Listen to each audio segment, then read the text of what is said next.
Assalamualaikum warahmatullahi wabarakatuh. Alhamdulillah Rabbil alamin. Wassalatu wassalamu ala sayyidil mursalin wa ala alihi wa ashabihi ajmain, amma ba'd.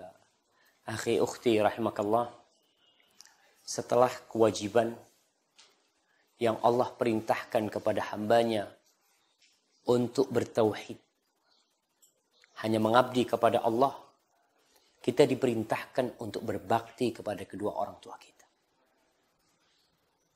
Supaya kita sadar, kenapa kita harus mengabdi kepada Allah? Karena Dia yang menciptakan kita. Sebagaimana orang yang dibantu oleh orang lain. Dikasih kerjaan, dikasih rumah, dikasih segala sesuatu yang dibutuhkan. Paling tidak ada timbal balik dari dia. Untuk berbuat baik kepada yang telah membantu dia selama ini. Allah khaliqu kulli syai'. Allah yang menciptakan kita. Allah yang menciptakan segala sesuatu. Allah yang memberikan rezeki kepada kita. Maka kita diperintahkan untuk mengabdi kepada Allah. Dan setelah kita mengabdi kepada Allah, kita diperintahkan untuk berbakti kepada kedua orang tua kita. Allah mengatakan, wa qadha rabbuka alla ta'budu illa iyyah wa bil walidaini ihsana. Kata Allah, dan telah ditetapkan oleh Rabbmu agar engkau mengabdi kepada Allah dan tidak berbuat syirik sedikit pun kepadanya. Dan berbakti kepada kedua orang tua. Berbakti kepada orang tua. Nah, imma yablughanna indakal kibar. Allah katakan, orang tuamu bisa jadi mereka sampai ke masa sepuh. Ya, ada orang yang Allah panjangkan umurnya, kemudian dia sampai menjadi sepuh. Di situ kewajiban berbakti lebih ditekankan lagi. Soalnya kadang-kala kita nih, kalau sama orang tua yang masih muda, kebaktian kita sama dia itu karena takut. Tapi ketika kedua orang tua kita sudah sepuh, ketika mereka sudah tua renta, mereka butuh sama kebaktian anaknya. Maka Allah ingatkan di sini.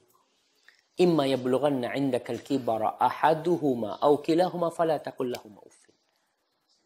Janganlah engkau mengatakan ucapan seorang yang merasa tidak nyaman dengan orang tuanya. Wala tanharhuma, jangan kau hardik keduanya. Wa qul lahuma qawlan karima. Katakan untuk keduanya perkataan yang mulia. Ana ingin mengajak ini anak-anak muda khususnya untuk merenungkan bagaimana peran orang tua terhadap kita. Antum lihat, perhatikan ya. Orang tua yang gendong anaknya. Dia gendong anaknya. Nangis, digendong, minta sesuatu dikasih. Malam tidur di kursi di mana, digendong sama orang tuanya. Diletakkan di tempat tidurnya. Dia buang kotoran. Dibersihkan oleh orang tuanya. Ada bintik-bintik merah yang harus diobatin sama orang tuanya. Segala sesuatu dilakukan orang tua sama tuh anak. Maka kau ingat, dulu pun engkau diperlakukan seperti itu oleh orang tua. Maka, apakah anak bisa membalas budi baik ke orang tuanya? Lah. Ingat kisah Abdullah bin Umar bin Khattab. Ketika ada orang yang menggendong orang tuanya untuk berhaji. Dari Yaman datang ke Mekah, tawaf di sana. Dia menceritakan kepada Abdullah bin Umar, kalau aku ini adalah kendaraan ibuku yang patuh dan taat. Lalu dia bertanya, apakah kiranya aku sudah membalas kebaikan ibuku? Apa kata Abdullah bin Umar? Wala zafratun min zafaratiha. Rasa sakit dia ketika mengeluarkan engkau dari perutnya, di mana dia mempertahankan nyawanya, itu belum kau balas. Apalagi yang lainnya. Apalagi yang lainnya. Dan kadang-kala seorang anak ketika sudah sukses ya, sudah berhasil kaya raya, dia lupa sama orang tuanya, dia lupa sama bapaknya.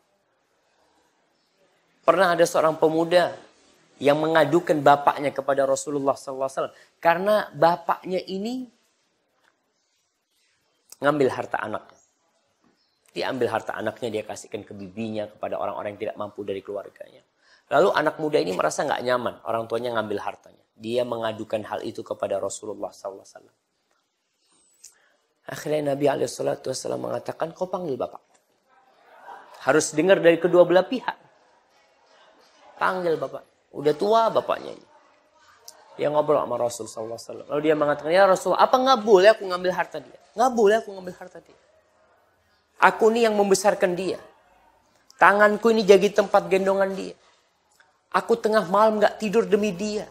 Aku lapar demi dia kenyang. Aku melakukan segalanya untuk dia sampai dia sukses. Sampai dia berhasil.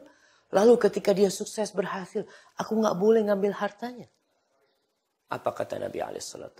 Anta wa maluka li abik. Kau bersama hartamu milik bapakmu. Bukan cuma hartamu yang milik bapakmu.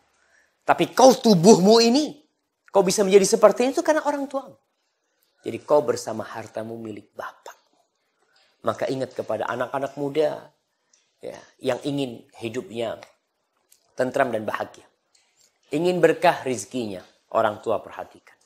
Ingin berkah umurnya, orang tua perhatikan. Insya Allah tatkala kita memperhatikan orang tua kita, Allah akan membalas dengan anak-anak yang berbakti kepada kita nantinya. Tapi kalau kau durhaka sama orang tuamu, kau akan melihat akibat dari perbuatanmu di dunia sebelum kau mati.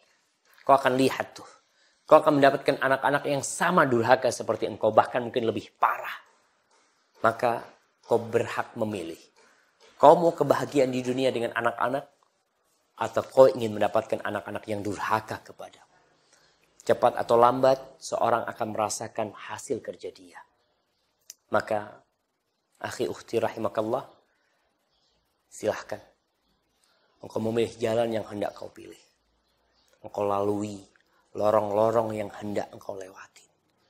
Tapi yang jelas Rasul SAW mengatakan i'mal ma syi'ta. Oh, Jibril yang mengatakan kepada Nabi SAW, Muhammad SAW, kau beramalah semaumu. Kau pasti akan mendapatkan balasan. Pasti mendapatkan balasan. Dan Allah tidak tidur. Allah mengawasi semua yang kita lakukan. Barakallahu fiik, doakan kedua orang tuamu. Apabila keduanya sudah meninggal dunia, ketika engkau jauh dari kedua orang tuamu, katakan Rabbighfirli wali walidayya warhamhuma kama rabbayani shaghira. Hayyakallah. Assalamualaikum warahmatullahi wabarakatuh.